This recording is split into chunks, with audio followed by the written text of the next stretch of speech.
I'm sure you're probably sick of talking about the economics of emergency pricing and price controls and price gouging and all that stuff, but it strikes me that it's a really good way to get across some of the most important concepts that we talk about in microeconomics and in the economic way of thinking. And one of the things that I think confuses students sometimes and shown up in some of the work that I'm seeing is not understanding the difference between a shortage and and a low supply or a small supply.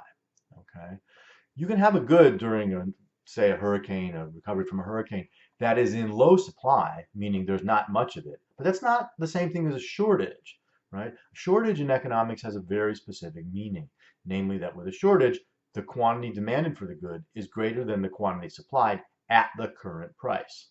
That's what we mean by a shortage.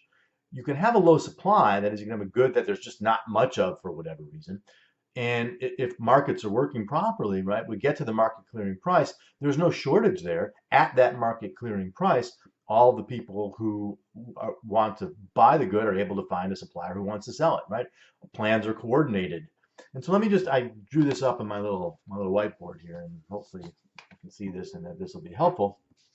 But and that's the difference. Oh, you can't really see that price control very well on the side there, but one of the things, let me actually draw that. I'm not in the mood to re-record anything today, so you have to bear with me for a minute while I redraw that. Talk amongst yourselves.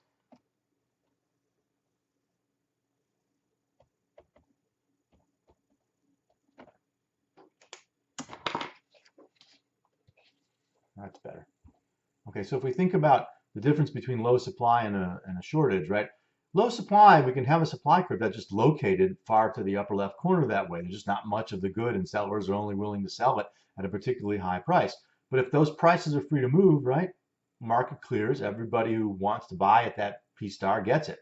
When we talk about a shortage, on the other hand, for whatever reason, and if we think in terms of economics of natural disasters or other emergencies, often because of price gouging laws or anti-price gouging laws, or the fear of being accused of price gouging, prices get stuck too low, get stuck below that market clearing level. And the result is that at that lower price, right, we get quantity demanded greater than quantity supplied. I forgot to darken up my little P bar over there, but it's there.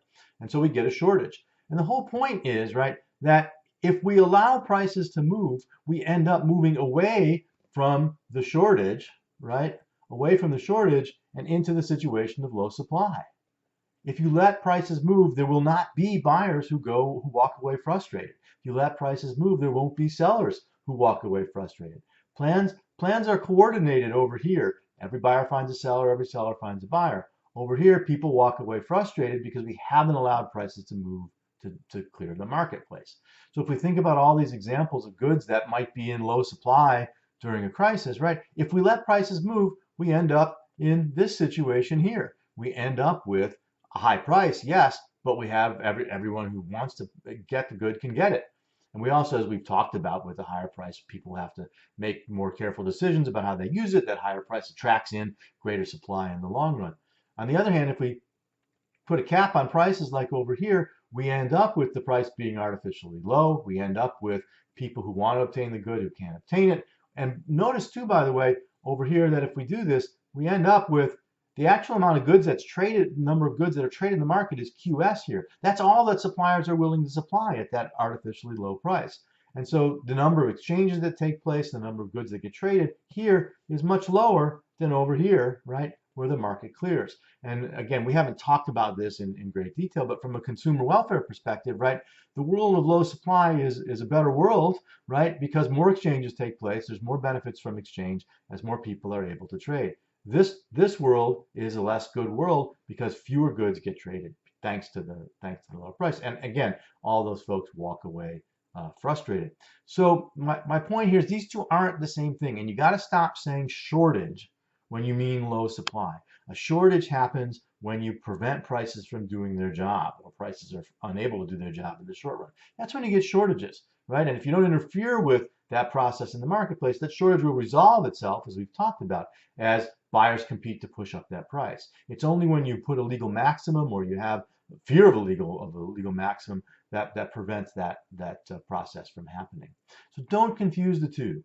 Okay, that's the key message here. When you mean low supply, say low supply. Don't say shortage. Just because there's not a lot of something doesn't mean there's a shortage. A shortage means that there are people who want to buy the good at the current market price, but who are unable to find it at the current, are unable to find a seller at the current market price. That's the key. So keep in mind that difference between low supply and a shortage.